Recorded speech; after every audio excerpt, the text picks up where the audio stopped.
Maukah Anda menerima untuk menjaga orang asing di seluruh dunia dengan imbalan jumlah yang dapat mengubah hidup Anda? Sekarang pikirkan, bagaimana jika wanita ini kaya, kesepian dan lumpuh? Apakah risikonya akan berharga? Itu adalah pertanyaan diam yang dibawa Arga bersamanya ketika dia memutuskan untuk meninggalkan segalanya. Tidak ada kepastian, tidak ada janji, hanya harapan untuk tidak pulang seperti kegagalan lainnya. Itu fajar di Surabaya, ketika lobi Bandara Juanda mulai dipenuhi dengan tas, remah-remah dan remah pengap. Hujan tipis turun tanpa tergesa-gesa di atas aspal panas, menciptakan kontras yang hampir puitis dengan penampilan dingin dan memutuskan pemuda yang menatap trek. Dia berusia 23 tahun yang baru, dia akan naik ke negara di mana dia tidak mengenal siapapun, dia tidak berbicara bahasa, apalagi tahu apa yang menantinya. Tapi dia tahu apa yang dia tinggalkan. Sebuah rumah kayu sederhana, seorang ayah dalam hukum dari lapangan, seorang ibu dengan celemek tepung kotor dan 2 saudara kecil yang masih bermimpi belajar. Dia sendiri telah turun kuliah setelah 2 semester. Bukan karena kurangnya kemauan, tetapi karena kurangnya kondisi. Kelaparan berbicara lebih keras dari buku. Itu adalah kolega masa kecil yang berbicara tentang proposal tersebut. Mereka mencari seseorang yang dapat diandalkan. Kamu tidak harus memiliki kursus. Kamu hanya perlu bertahan. Itu adalah pekerjaan yang berbeda. Merawat seorang wanita di Taiwan, terbaring di tempat tidur, dengan kelumpuhan di kakinya. Gajinya? 100 juta aturan untuk kontrak 1 tahun. Hampir setara dengan pekerjaan seumur hidup di dalam Java. Janji itu tampaknya terlalu absurd untuk menjadi kenyataan. Tetapi keputusasaan sering membuat yang tidak mungkin sangat menarik. Dalam beberapa hari, Ara menandatangani surat-surat, melakukan ujian medis, mengambil pedoman agensi, dan, tanpa banyak waktu untuk berpikir, duduk di kursi pesawat itu dengan paspor di tangan dan hati yang ketat. Tujuan? Taichung, sebuah kota berukuran sedang di Taiwan, tempat Meilin U tinggal, seorang pengusaha janda yang kehilangan gerakan kakinya setelah kecelakaan mobil. Itu hidup terisolasi di rumah modern, dikelilingi oleh dinding tinggi dan pintu otomatis. Seorang wanita kaya, elegan, tetapi sakit hati karena rasa sakit dan berkabung. Arga tidak tahu detailnya. Kontrak hanya menyebutkan bahwa dia membutuhkan perawatan harian, makanan, fisioterapi ringan, perusahaan. Apa yang tidak dikatakan adalah bahwa dia praktis tidak berbicara dengan siapapun selama berbulan-bulan. Bahwa perawat sebelumnya telah menyerah. Bahwa di balik rumah yang sunyi itu adalah seorang wanita yang tidak lagi mempercayai apapun, baik di dalam Tuhan, maupun pada orang-orang, maupun dalam dirinya. Ketika pesawat mendarat di Taiwan, iklim yang lembab dan dingin yang tajam mengejutkan Arga. Seolah-olah seluruh negara dibekukan dalam satu musim yang tidak dia ketahui. Dia disambut oleh karyawan agensi lokal dan dibawa langsung ke kediaman Meilin di pinggiran kota. Gerbang dibuka dengan tinnitus elektronik. Taman yang didapat dengan baik memberi jalan ke pintu masuk kaca matte, di mana ia dapat melihat sosok yang tidak bergerak di belakang tirai yang tembus cahaya. Pengurus rumah tangga, seorang wanita tua yang berbicara hanya Mandarin, membawanya ke ruang utama, menunjukkan bahwa dia sedang menunggu. Tiba-tiba sound mekanis memotong keheningan. Peluit rendah, berasal dari motor listrik. Itu adalah kursi roda yang mendekati perlahan. Bukan Meilin yang membuka pintu. Itu adalah teknologinya. Dia mengungkapkan dirinya seperti bayangan, duduk dengan rambutnya yang rapi dan wajahnya yang parah, seperti patung hidup. Matanya menganalisis Arga dari atas ke bawah sebelum kata apapun diucapkan. Apakah Anda pengasuh? Dia bertanya dengan nada yang kering dan mudah. Ya, Bu. Nama saya Arga. Saya datang dari Indonesia untuk membantunya. Jawabnya dengan pendidikan dan sedikit anggukan. Dia hanya menggumamkan sesuatu dalam bahasa Mandarin dan memutar kursinya ke kamarnya, meninggalkannya berdiri di tengah ruangan tanpa instruksi. Maka dimulailah kehidupan baru Arga.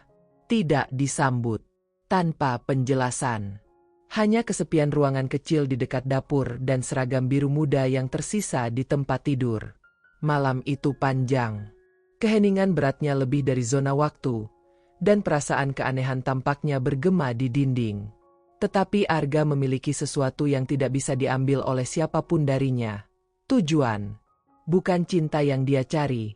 Tidak ada pengakuan. Itu adalah tujuan yang sederhana dan tegas. Untuk mendapatkan cukup uang untuk memulai awal keluarga Anda. Dan jika untuk itu dia harus menghadapi penghinaan, keheningan atau kesombongan, dia akan melakukannya dengan tinjunya dan hatinya dalam keheningan. Pada hari-hari awal, ia hanya membuat dasar-dasar, menyiapkan makanan ringan, mengatur obat-obatan, menjaga rumah tetap bersih. Tidak ada pengembalian, bahkan terima kasih. Meilin sepertinya melihat melalui dia, seolah-olah itu adalah bagian dari furnitur.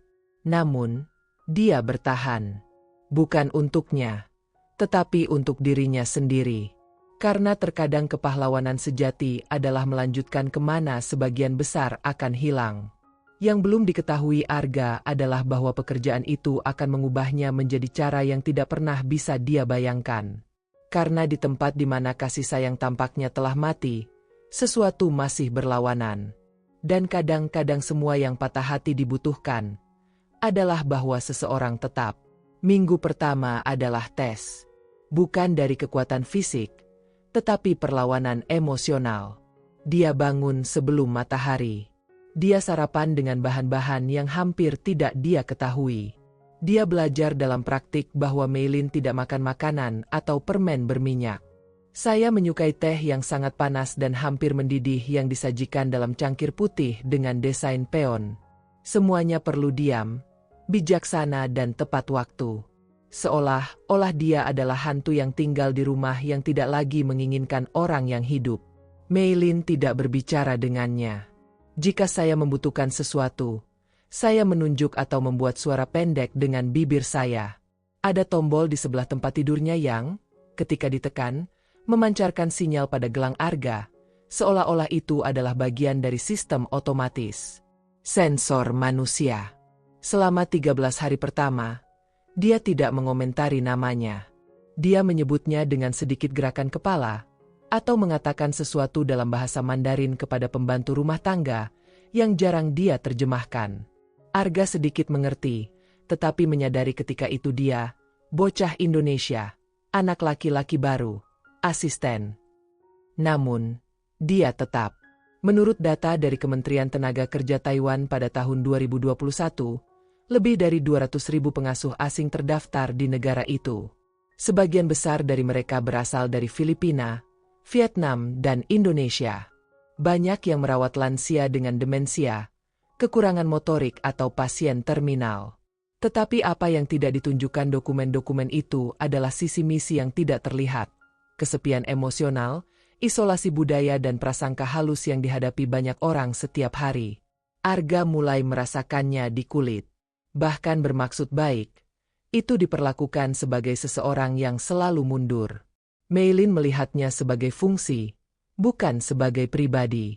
Hari-hari diulangi, dia menyiapkan makanan, mengatur obat, membersihkan kamar, dan, jika memungkinkan, berjalan dengan kursi bermotor di kebun, selalu dalam keheningan. Tetapi ada momen tertentu yang mengubah arah koeksistensi diam-diam ini. Pagi yang kelabu. Hujan deras mulai turun lagi.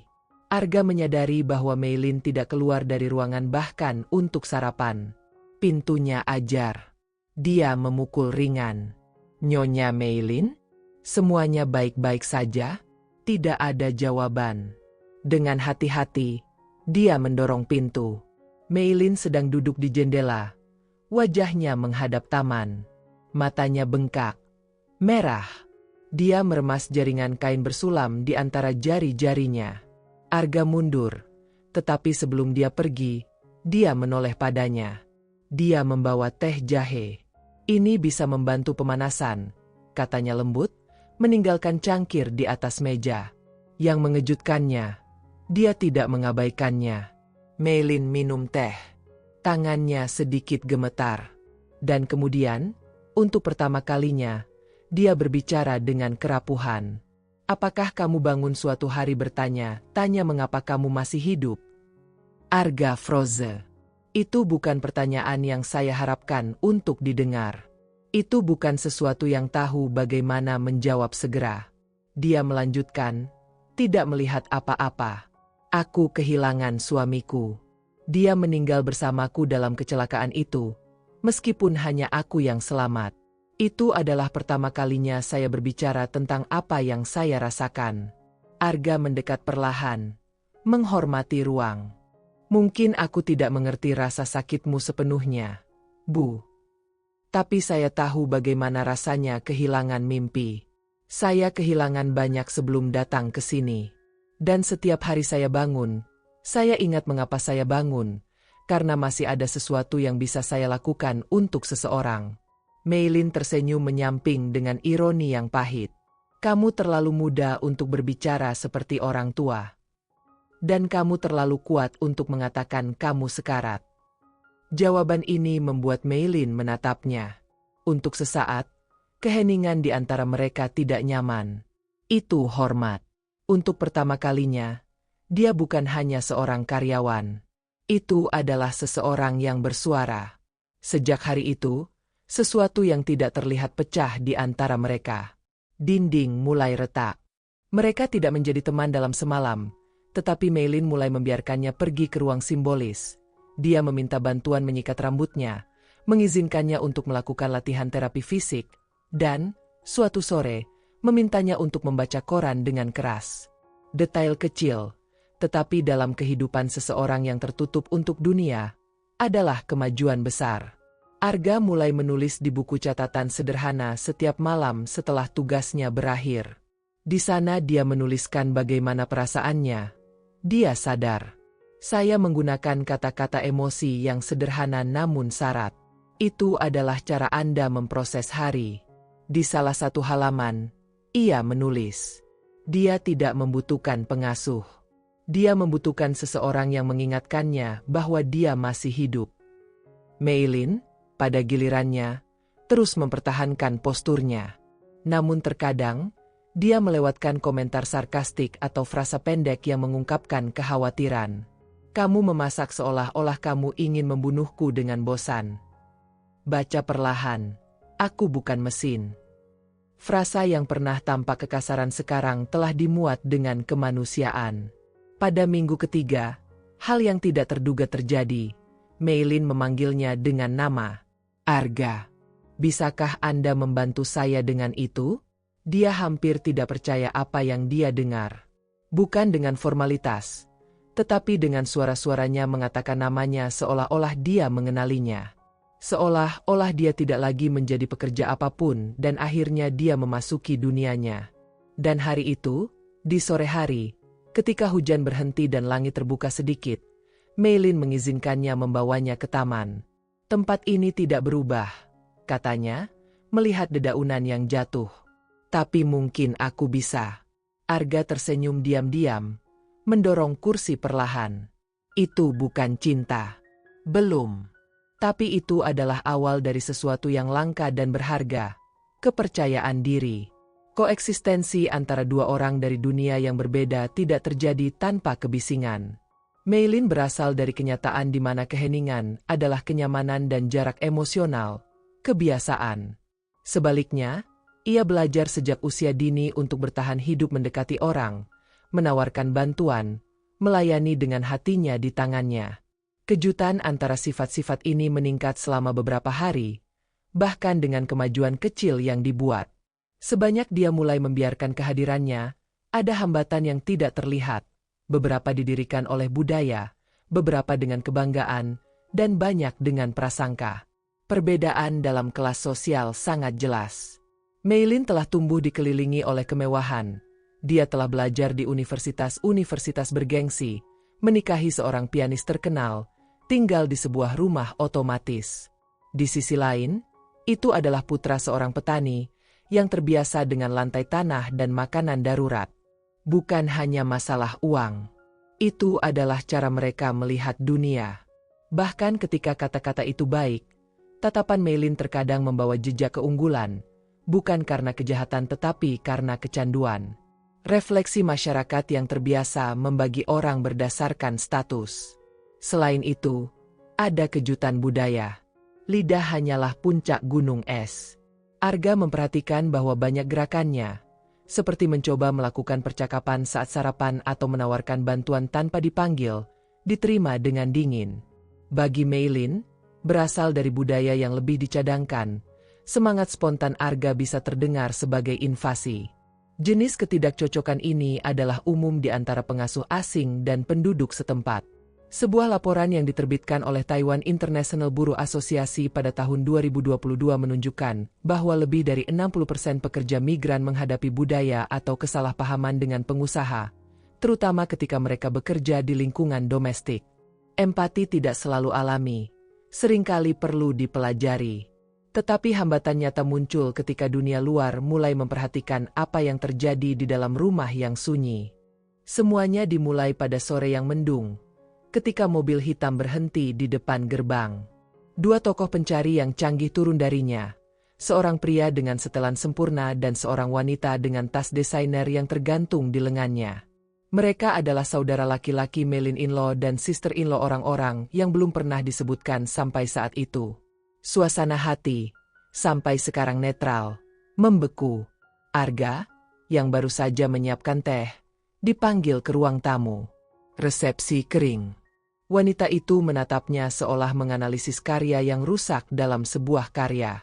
Pria itu langsung ke intinya. "Apakah Anda pengasuh?" Dia bertanya dalam bahasa Inggris yang dipoles tetapi syarat dengan penilaian. "Ya, Pak. Nama saya Arga. Saya bekerja di sini beberapa bulan yang lalu," katanya tegas. Jawabannya tidak diterima dengan baik. "Pengasuh? Atau yang lain?"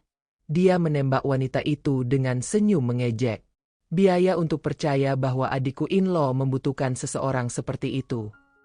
Meilin, sampai sekarang diam, berbicara dengan suara yang kuat. "Arga telah berbuat lebih banyak untukku daripada kalian sejak suamiku meninggal." Ketegangan telah meningkat. Saudara laki-laki in dalam, bernama Liu, berpendapat bahwa ikatan di antara mereka mengatasi batas-batas kontrak profesional. Dia menyebutkan reputasi keluarga, rumor antara tetangga, bahkan risiko hukum. Mereka tidak salah tentang satu hal, hubungan antara majikan dan karyawan rumah tangga sangat sensitif, terutama ketika sampai pada perasaan. Di banyak negara, termasuk Taiwan, ada garis tipis antara yang diizinkan dan tidak patut. Imigrasi dapat menafsirkan keterlibatan emosional sebagai pelanggaran kontrak. Dan itulah yang ingin digunakan kerabat Meilin terhadap Arga.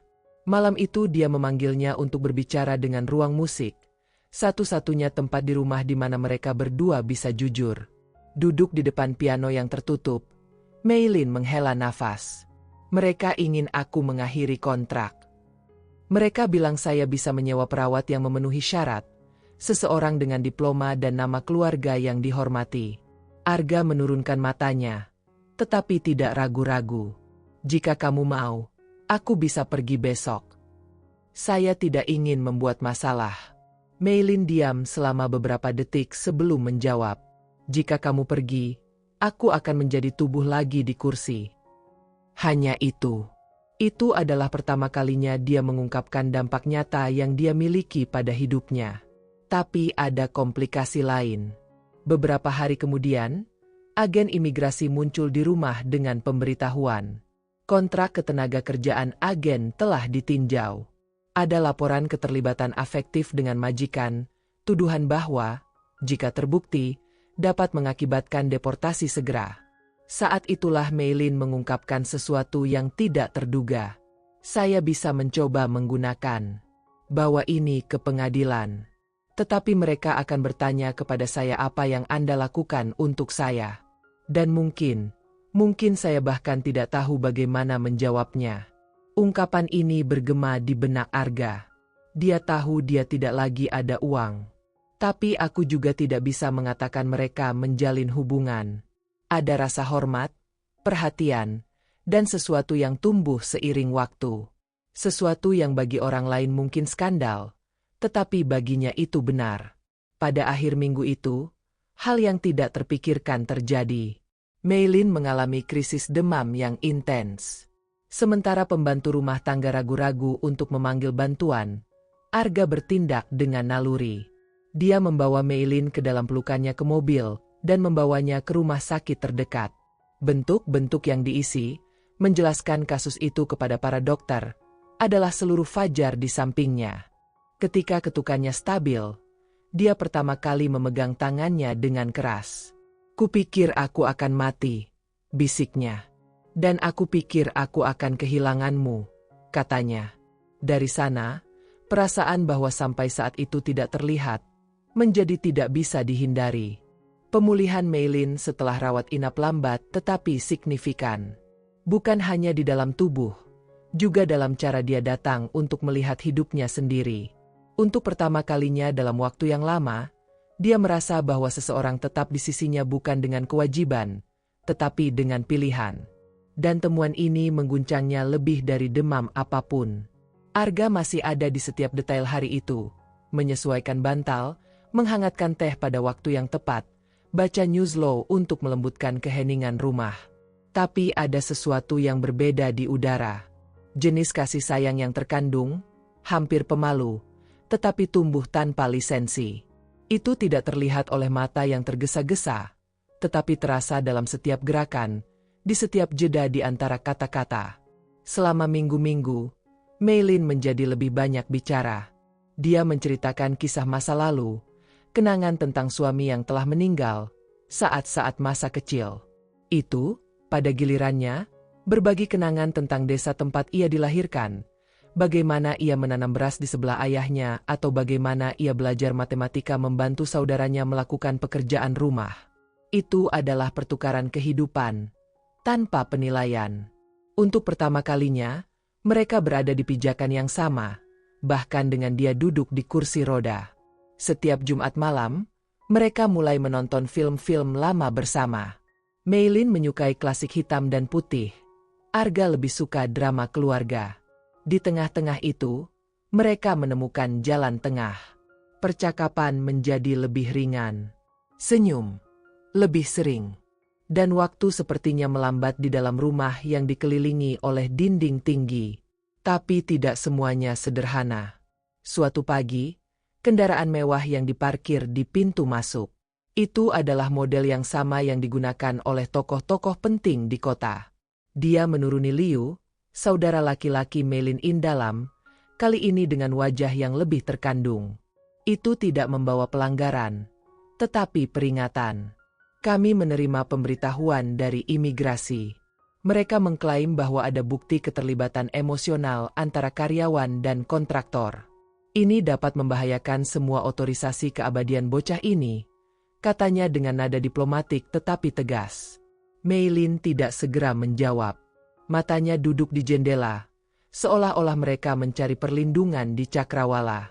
Ketika akhirnya berbicara, itu dengan ketenangan yang tajam. Bagaimana jika itu benar? Keheningan yang diikuti lebih tidak nyaman daripada tuduhan apapun. Situasinya halus. Hubungan antara pengusaha dan pekerja asing terlihat dengan kecurigaan oleh pihak berwenang. Meskipun tidak ilegal, ada beban sosial dan budaya yang berat pada ikatan semacam ini. Media sensasional yang memakan kasus-kasus seperti itu sering salah menggambarkan fakta untuk menarik penonton. Keesokan harinya, surat imigrasi mengkonfirmasi visa ARA sedang dianalisis. Setiap pelanggaran terhadap klausa kontraktual, bahkan subjektif, dapat menyebabkan pengusiran segera. Ini menempatkan mereka berdua di depan dilema yang menyakitkan, menyerahkan apa yang mereka rasakan atau hadapi sistem. Meilin tidur nyenyak. Arga menghindari demonstrasi, tetapi tegang. Setiap kali telepon rumah tersentuh, hati mereka dipukul. Mereka bukan hanya ancaman birokrasi. Itu adalah bobot menjalani perasaan bahwa dunia menolak untuk menerima. Di tengah-tengah semua ini, Meilin membuat permintaan yang tidak terduga. "Bawa aku ke danau yang dekat pusat, tempat saya dulu pergi bersamanya. Itu adalah tempat yang istimewa. Taman yang tenang dengan pohon daun merah dan bangku tua. Tempat di mana dia dan suaminya menghabiskan sore hari bermain musik dan berbicara tentang kehidupan." Arga menerima tanpa ragu-ragu. Mereka tiba tak lama sebelum matahari terbenam. Suasana hati itu ringan, dan daun kering menari di angin. Meilin menyaksikan pemandangan dalam keheningan selama beberapa menit sebelum mengatakan, "Saya takut. Itu naik. Takut kehilangan Anda saat saya kehilangan dia. Tapi saya juga takut Anda tinggal di sini karena kasihan. Atau untuk uang." Dia menatapnya dengan tegas. "Saya keluar dari kebutuhan. Tapi aku tinggal untukmu. Dan bukan dengan kewajiban. Dengan pilihan." Kata-kata itu melayang di udara sebagai pengakuan tanpa label. Itu adalah cinta, tetapi tidak seperti di film. Itu nyata, tidak sempurna, dibangun hari demi hari di tengah keheningan, kesabaran dan kegigihan. Dalam perjalanan pulang, Arga membuat keputusan. Pada malam yang sama, setelah makan malam, dia berbicara dengan suara yang tenang tapi tekun. "Saya akan kembali ke Indonesia." Meilin berbalik kursi dengan tajam. "Apa?" "Itu bukan karena saya ingin menyerah. Itu karena, tinggal di sini, saya akan tetap menjadi orang asing dalam hidup Anda. Tidak peduli seberapa banyak kami mendekati, orang akan selalu mengingat apa yang kita lakukan di luar. Saya ingin tempat di mana itu tidak masalah. Jika Anda mau, Anda bisa ikut dengan saya. Sebagai seorang wanita, bukan sebagai bos saya." Meilin tidak menjawab. Baru saja menundukkan kepalanya. Dua air mata meluncur diam-diam. 3 bulan kemudian, di desa Arga, suasana hati adalah yang lain. Dia telah mengubah lampiran sederhana di sebelah rumah orang tuanya menjadi klinik rehabilitasi kecil. Dia menggunakan apa yang telah dia pelajari di Taiwan untuk merawat orang tua, menawarkan bantuan kepada keluarga dan mengajar pertolongan pertama. Hidupnya sekarang memiliki makna lain, masih rendah hati, tetapi penuh tujuan.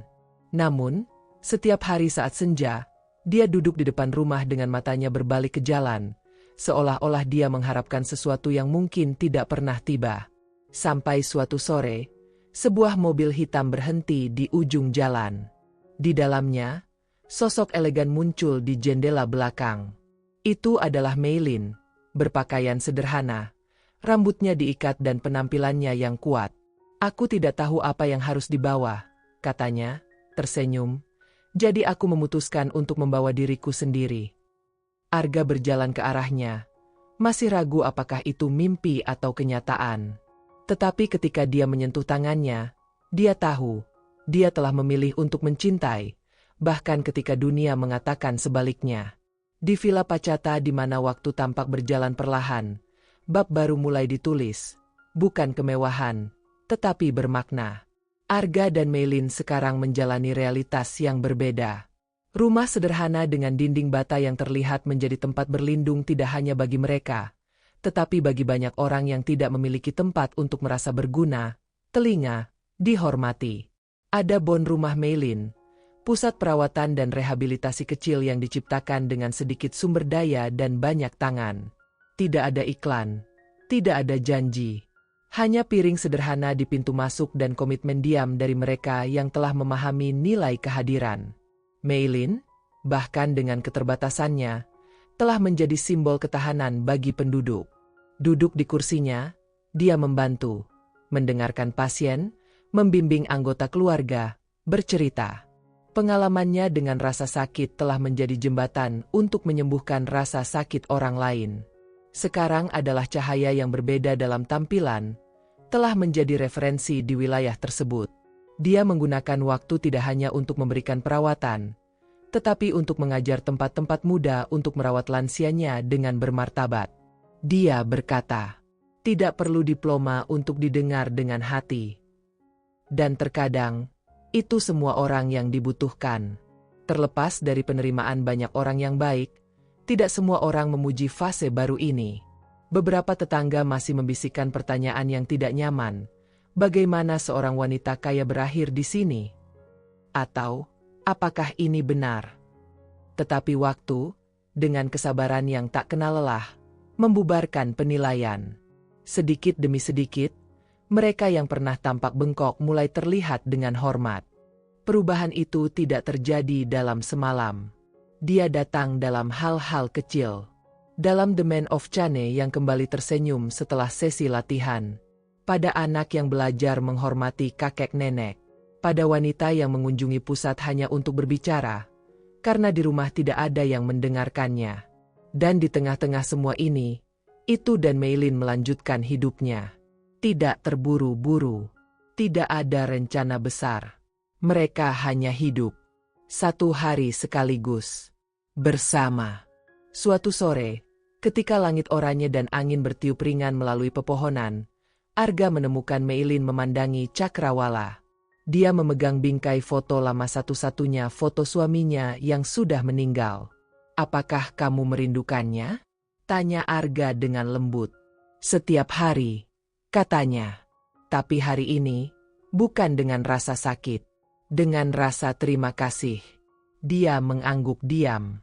Kau tahu, itu, lanjutnya, kupikir cinta adalah apa yang kita rasakan ketika hati berakselerasi. Tetapi dengan Anda, saya menemukan bahwa cinta juga apa yang kami bangun ketika semuanya melambat. Ketika dunia tutup mulut, dan seseorang tetap tinggal. Kata-kata ini direkam di dalamnya sebagai tato yang tidak terlihat. Apa yang mereka miliki tidak umum. Itu tidak sesuai dengan standar. Itu tidak cocok dengan definisi sederhana. Dia, mantan pekerja migran. Dia, seorang pengusaha yang ditandai dengan